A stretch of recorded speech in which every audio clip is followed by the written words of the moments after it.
રાષ્ટ્રીય માતા કોંગ્રેસના સાંસદ ગેનીબેન આજે સંસદમાં ગૌ માતાનો મુદ્દો ઉઠાવ્યો। તેમણે માંગ કરી છે સરકાર ગૌ માતાને રાષ્ટ્રીય માતા જાહેર કરે।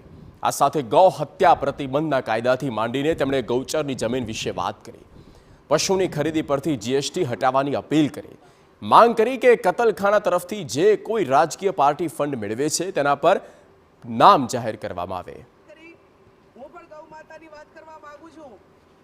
કે દેશના સાધુ સંતો મહંતો જ્યોતિષપીઠના શંકરાચાર્ય સ્વામી અવિમુક્તેશ્વરાનંદ સરસ્વતી મહારાજ પદયાત્રા કરીને ગૌ માતાને રાષ્ટ્રીય માતાનો દરજ્જો આપવા માટે સરકાર પાસે માગણી કરી રહ્યા છે।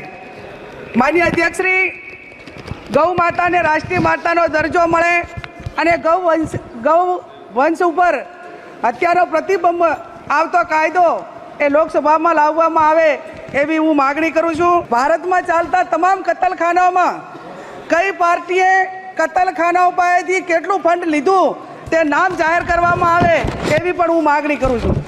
માનનીય અધ્યક્ષશ્રી, પશુપાલકોના જે ગૌચરો હતા તે મોટા ભાગે ઉદ્યોગપતિઓને આપી દેવામાં આવ્યા છે અને એના કારણે પશુપાલકો અને વન પ્રાણીઓ એ ખૂબ મોટા મુશ્કેલીમાં મુકાણા છે। ત્યારે માનનીય અધ્યક્ષશ્રી, આપના માધ્યમથી માગણી કરું છું કે જે ગૌચરો છે એ ઉદ્યોગપતિઓને કેમને ન આપવામાં આવે અને એના ઉપર જે સુપ્રીમ કોર્ટને પ્રતિબંધ નાખેલો છે એને યથાવત રાખવામાં આવે એવી પણ હું આપની પાસે માગણી કરું છું। તો ગાયનો મુદ્દો સંસદમાં ઉઠાવવા બદલ ગૌ સેવા આયોગના પૂર્વ અધ્યક્ષ દ્વારા પણ એક મહત્વપૂર્ણ નિવેદન આપવામાં આવ્યું। ગાયનો મુદ્દો સંસદમાં ઉઠાવવા મામલે આ એક મહત્વપૂર્ણ તેમણે પ્રતિક્રિયા આપી છે।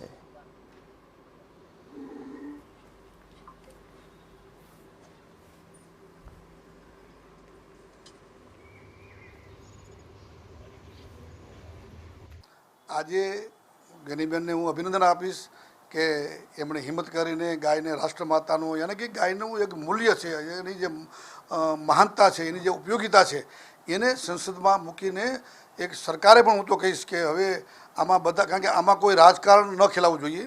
આમાં તો અને ભારતીય જનતા પાર્ટીનું તો અમારું ગૌરક્ષા એ અમારા એજન્ડામાં જ છે।